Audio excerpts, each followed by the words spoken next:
আজ আমরা পিতা পুত্রের একটা অঙ্ক করার চেষ্টা করব। অঙ্কে কি বলা আছে? পিতা ও পুত্রের বর্তমান বয়সের সমষ্টি ৬৮ বছর। ৪ বছর পূর্বে পিতার বয়স পুত্রের বয়সের ৪ গুণ ছিল। ২০ বছর পরে পিতার বয়স পুত্রের বয়সের কত গুণ হবে? তাহলে আমরা কি দেখব? পিতা ও পুত্রের বর্তমান বয়স হলো ৬৮ বছর। ৬৮ বছর। তাহলে ৪ বছর পূর্বে পিতার বয়স কত কমবে? ৪ বছর কমবে। আর পুত্রের বয়সে ৪ বছর কমবে। মোট কত বছর কমছে? ৪ + ৪ = ৮ বছর। তাহলে ৬৮ থেকে আমরা ৮ বিয়োগ করে দিলাম, তাহলে কত হলো? ৬০ বছর। এবার কি বলা আছে? ৪ বছর পূর্বে পিতার বয়স পুত্রের বয়সের ৪ গুণ। আর ধরি আমরা পুত্রের বয়স হলো পুত্র সমান হলো ১ গুণ। তাহলে পিতা কত হবে? পিতা হবে ১ × ৪, ৪ গুণ বলেছে সমান ৪ গুণ। তাহলে মোট কত হলো? ১ গুণ আর ৪ গুণ মোট হলো ৫ গুণ। এবার বলেছে এই ৫ গুণ সমান হলো এই ৬০ বছর।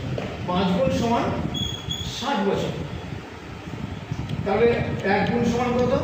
তাহলে ৬০/৫ সমান ৫ × ৬০ সমান হলো ১২ বছর।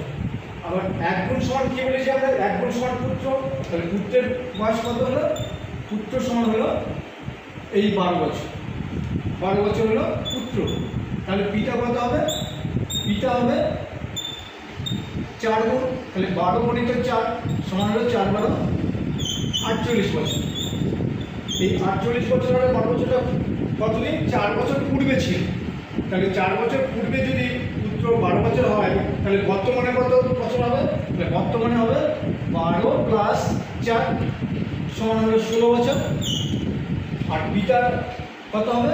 পিতা হয়েছে ৪৮ বছর। তাহলে ৪৮ + ৪ সমান কত হলো? ৫২ বছর। ৫২ বছর। এবার আমাদের কি বলেছে? ২০ বছর পরে পিতার বয়স পুত্রের বয়সের কত? তাহলে ২০ বছর পরে বর্তমানে যদি আমাদের হয়, বর্তমানে যদি আমার পুত্র হয় কত? বর্তমানে পুত্র সমান হলো ১৬ বছর। তাহলে ২০ বছর পরে তাহলে আরো ২০ যোগ হয় সাথে, তাহলে ১৬ + ২০ সমান কত হলো? ৩৬ বছর। আর পিতা কত হবে? পিতা আমাদের বেরিয়েছে বর্তমানে কত? ৫২ বছর। তাহলে ৫২ + ২০ সমান কত হলো? ৭২ বছর। তাহলে ২০ বছর পরে পিতার বয়স পুত্রের বয়সের কত গুণ হবে?